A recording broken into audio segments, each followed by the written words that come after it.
right, gents, let's get your stock picks. Alex, where do you see value at the moment? Are you buying the dip? Are you holding on to cash?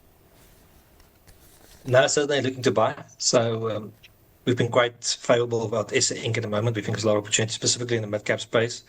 So we like Italtile at the moment. I think it's pretty much trading at levels was at COVID or about 12 years ago as well. Very strong cash generation, very strong management. The business is going through a difficult time at the moment, but we are backing them that they can trade themselves out of that situation. And if SA economic activity picks up to 1.5% to 2%, we think they will start growing the top line again, and then the business will be very well positioned.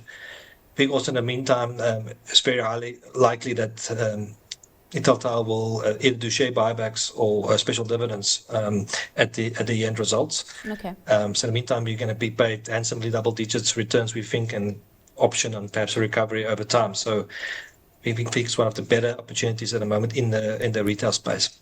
And JP, what are you hanging your hat on this evening?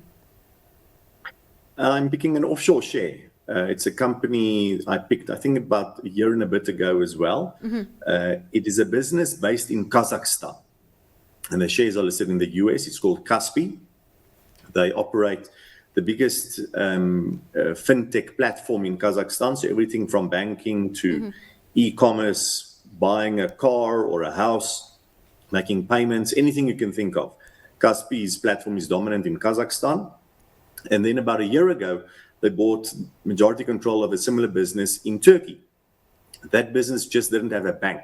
So then they then separately bought a bank in Turkey, and they're busy integrating those two businesses so they can also have a dominant platform in Turkey. The business that they bought in Turkey is called Hepsi Burada, and it was profitable, but they've announced now in their recent results yesterday, they are looking to manage Hepsi Burada to be just break even. So what that tells you is, in the short term, Kaspi's profits are going to be under pressure as they try to win market share in Turkey. But longer term, if they can do in Turkey what they did in Kazakhstan and be a dominant platform, I see a lot of upside for Kaspi. So we are backing their long-term strategy, even though it might mean short-term pain in terms of earnings. And that's why Kaspi is my stock pick tonight. All right, let's leave it there. Thank you so much for your time and sharing your insights with us this evening. Thanks to my guests, Pierre Verster from Protea Capital Management and Alex Duys from Umthombo Wealth. And that's all for Stock Watch today. Don't forget to tune in on Thursday, the 5th of March at 11 a.m. as we'll be bringing you the live presentation of First Rand's interim results. Up next, though, it's the close.